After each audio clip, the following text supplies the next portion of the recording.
Hey, what's up, guys? It's your boy Matt here, and we back with another episode of Matter of Fact MMA. So today we're going to touch on a couple of news topics. I guess we'll call them news topics. Not a ton going on as we approach this huge pay-per-view at the end of this week. And we're going to go over UFC London and kind of get off into that. So let's first start with UFC London. Tom Aspinall goes out there and defeats Marcin Tybura.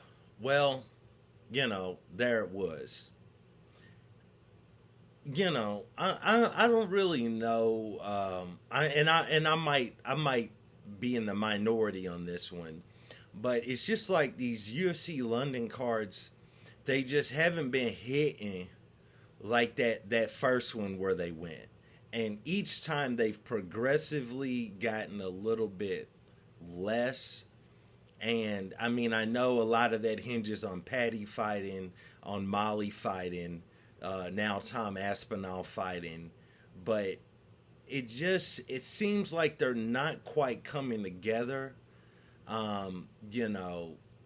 And I know the UFC can only do so much. It's not like they didn't offer tons of fighters, from England, from the UK. It's not like they didn't offer them tons of fights to line up with these shows, and injuries happen. Guys got to pull out, can't fight on this date, whatever the case is. So it's not like they're not doing their side of it, but it's just something about these shows after that first one, their return to the UK. It just hasn't quite hit the same,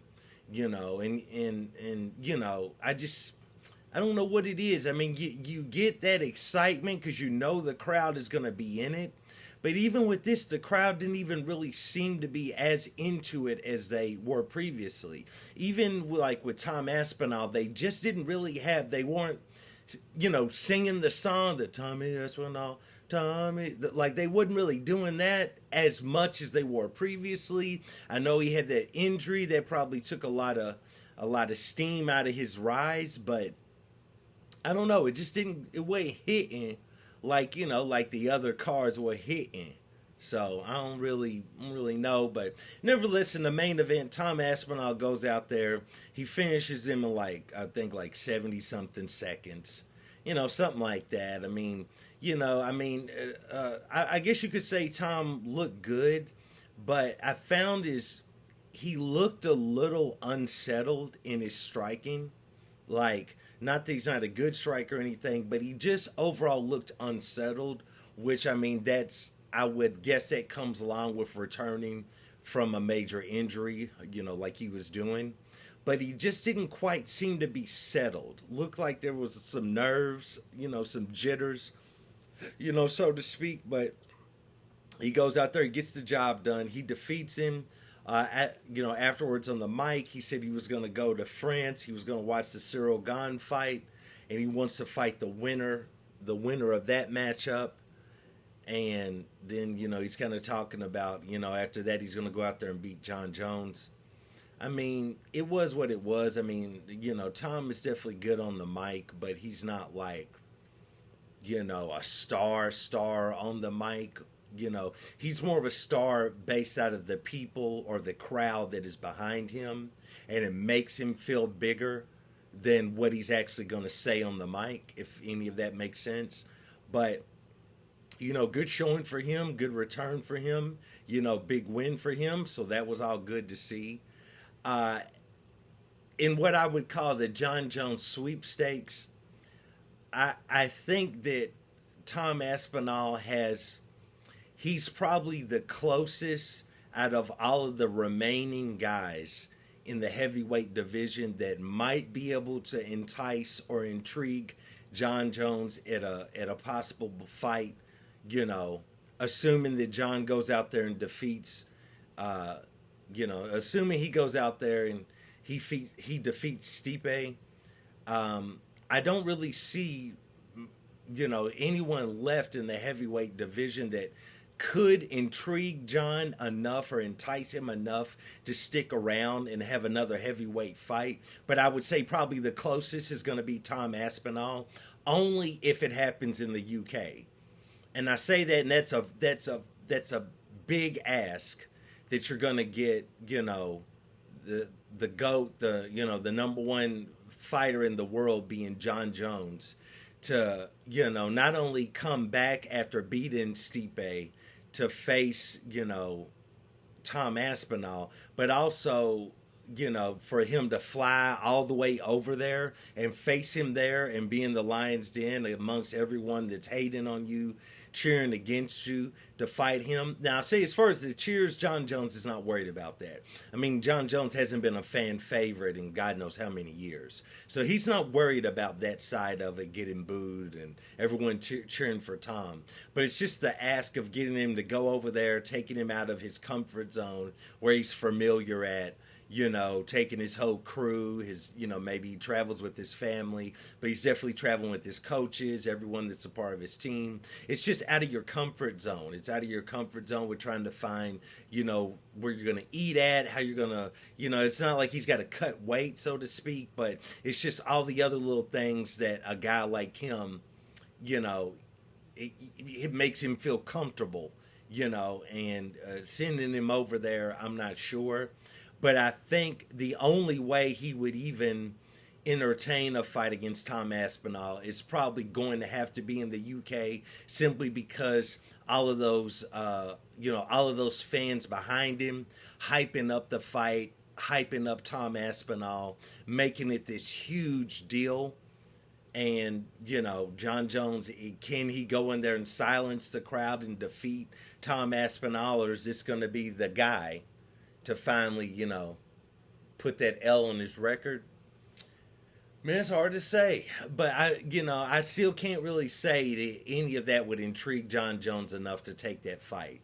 I still kind of feel like after he beats Stipe, I'm not saying he's going to retire for good, but I just don't see a heavyweight competitor yet that's going to entice John Jones to go out there and fight. Because at this point in his career, he doesn't have to. Like, he doesn't have to go out there and just fight just rando guys that the public believes, you got to defend your title against this guy because he's the next guy and you need to prove you're the GOAT. I think in John Jones's mind, it's already solidified that he's the GOAT. So he's not worried about proving anything. It's just what fight intrigues me. And I don't see a lot of fights in the heavyweight division that intrigue him. And I don't see them, the UFC being able to sign anyone or bring anybody in anytime soon that's going to intrigue John Jones to fight.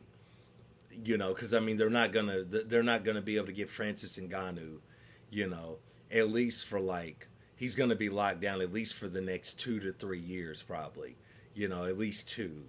So I mean, I don't know, but we'll see how it all plays out. Big win for Tom Aspinall there in London. So that was good to see, like I said, for as long as it lasted, it was good to see Tom back out there. Although, just in my opinion, it looked like he wasn't really settled. Looked like there were a few jitters, but, I guess that can be expected at the return after coming off of such a huge, high-profile injury. So that's how that goes. As I check my notes, let's jump off into the co-main event with Molly McCann stepping in there against Julia Solorenko. So, and I apologize if I mispronounce her last name.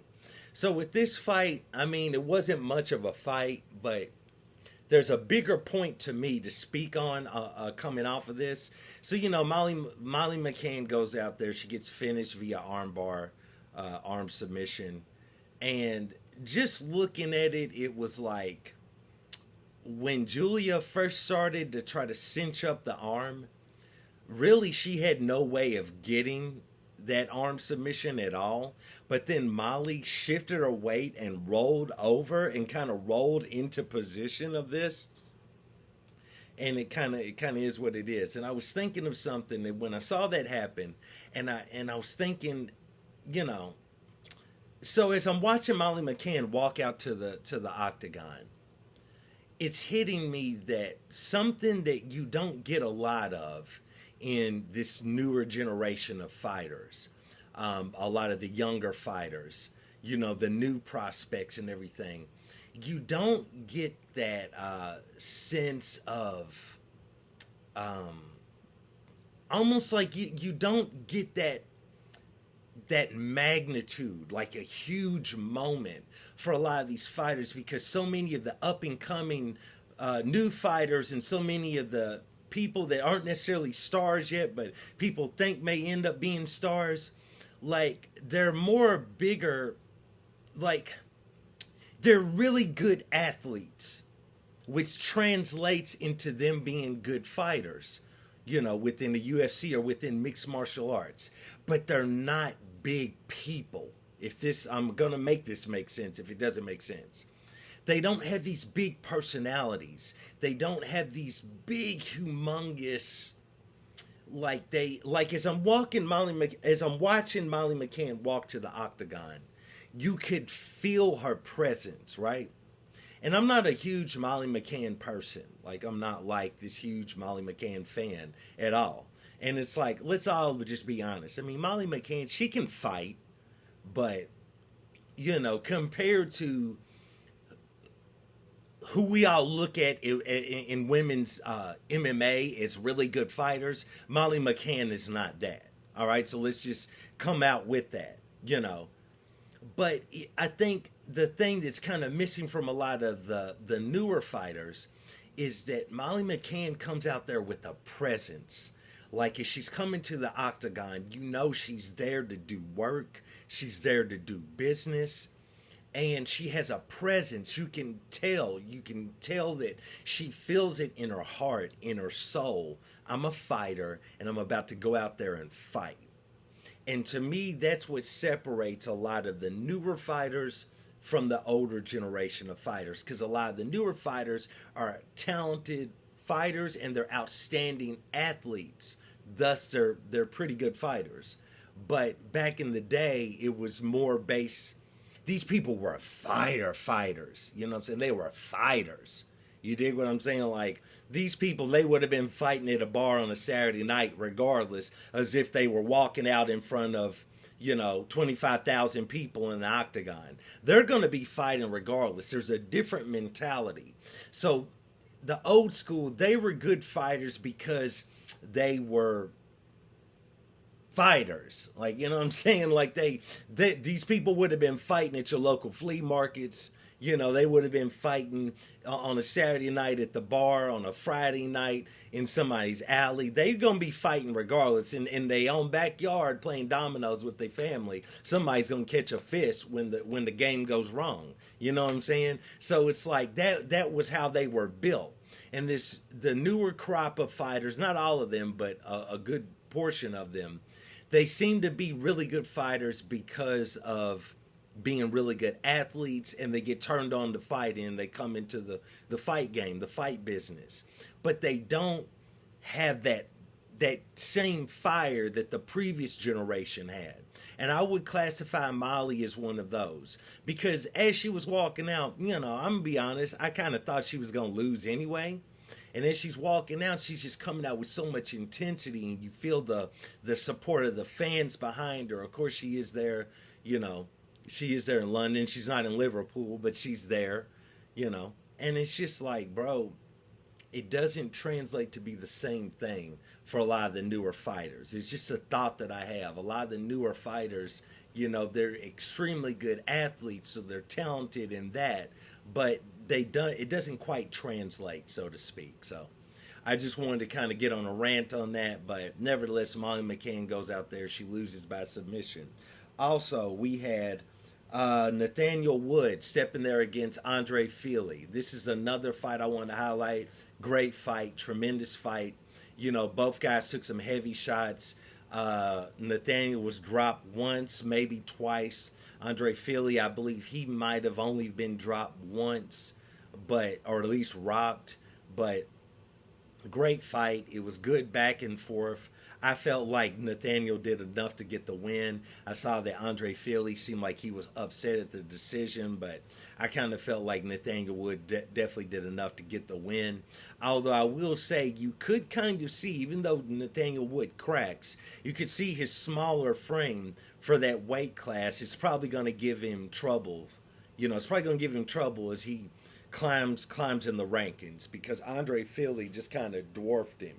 He was just so much longer, so much. He had a much bigger frame than Nathaniel Wood. But I mean, Nathaniel Wood cracks, and he's got the skill. So we'll see how far he's gonna go. But definitely somebody to still keep your eye on him. I mean, I think he's beyond his moniker of being a prospect. I think he's definitely going to be there in the division for a minute. But we'll see how all that works out. But he goes out there, he beats Andre Feely. Let's just jump off into one of the other stars of the night, because there wasn't a lot of takeaways from this card. I mean, certain outcomes are like, oh, I didn't see that, but okay. And other ones are like, well, I saw that coming. So it wasn't a lot where you're like, oh, let's dive into that. But how about Paul Craig? Paul Craig goes out there, and I did not think Paul Craig was going to go out there and get that win. I mean, I saw a world where he could, but Paul Craig goes out there, and he defeats Andre Muniz. I probably mispronounced his last name. He went out there and defeated him, though. Here's what I'm saying. Paul Craig really showed, the verdict still might be out on his chin. His chin still may have left the chat room. His chin still may have left the live chat, left the conversation, you know what I'm saying? But, Andre didn't really put too much on his shots to really test Paul Craig's chin. But, Paul Craig was definitely much larger. He's definitely got that big frame. I mean, coming down from 205 pounds.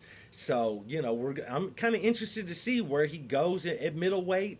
I mean, he's got a name.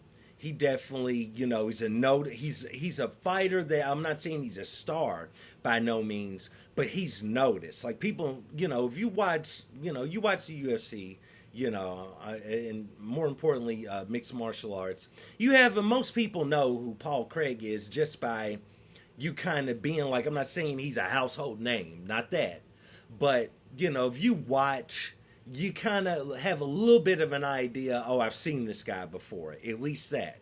You can kind of, put out a lineup of fighters, like, have you seen this guy? Have you seen this guy? Have you seen this guy fight? A lot of people would be like, I think I've seen that guy with the beard fight before. They would possibly know, right? He kind of stands out. He's got the Scottish accent, looks good getting off the bus, pause. You know what I'm saying? So it's kind of like, that's it is what it is. Good to see Paul Craig go out there and get a win. But, if his chin can hold up, I definitely think he could be a force at middleweight. I don't know if he'll ever get a title shot or anything, but heck, if Izzy never loses the belt and keeps running through contenders, Paul Craig eventually will probably slide in there, because Izzy would have beat everybody else in the division. So, good to see Paul Craig get a win. Let's shift gears. Let's go over and talk about that a little bit. This is going to be kind of a cornucopia episode, a potpourri episode, a mixed bag. A crock pot type episode. We just gonna throw everything in the pot, see what we get out. So we talking about a lot of stuff. Let's move over to Israel Adesanya, who spoke out last week about Dricus du Plessis. He is not going to be fighting Izzy, at least at what is rumored to be Izzy's next fight, which is it's gonna be at the UFC show, I believe, in September in Sydney. So. Okay, so basically, Dricus has some sort of a foot injury that he sustained in the fight with Robert Whittaker. Dricus is not going to be able to take that fight. Frankly, I will say, look, I'm not trying to keep going in here and taking shots at Israel Adesanya, but at the same time, Izzy is just like, bro, stop, dude. So at the end of the day, I mean, Izzy trying to make it out like, this guy got scared to fight or he wimped out of getting this title shot. Bro, that's definitely not the case. And he's talking about, that he's had plenty of injuries going into different fights and everything. And it's like, okay, dude, but at the same time, you're Israel Adesanya. It's like, bro, if you go in there and take an L to somebody like you did to Pereira, they going to give you another shot. You ain't got to wait too long.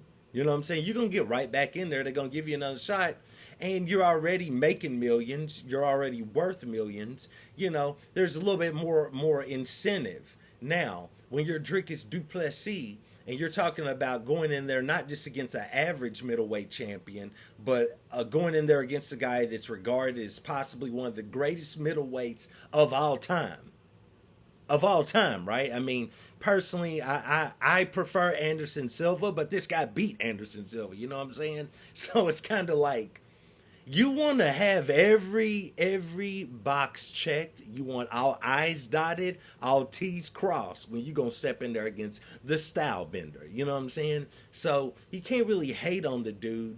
And also it was a quick turnaround anyway. So for Izzy to go out there and act like, oh, Dricus is this, Dricus is that, he didn't really want the fight and all of this, it's like, bro, stop. So now Izzy is calling for a fight against Sean Strickland. And Sean Strickland is making it known that he will fight Israel Adesanya. He said as much on Joe Rogan, but he wants, a little extra, he wants a little extra change, you know what I'm saying? A little extra bread, a little extra mozzarella, you know what I'm saying, on top of that meal. And, meal is in that MEAL meal, you know what I'm saying? So it's like, bro, can't really blame Sean Strickland, but now when it comes to that, though, for Sean Strickland, it's a little bit different. Because if Dricus goes out there, Dricus takes that L to Izzy while having a foot injury, it's like, bro, who knows if Dricus will ever be at the top again to get another title shot.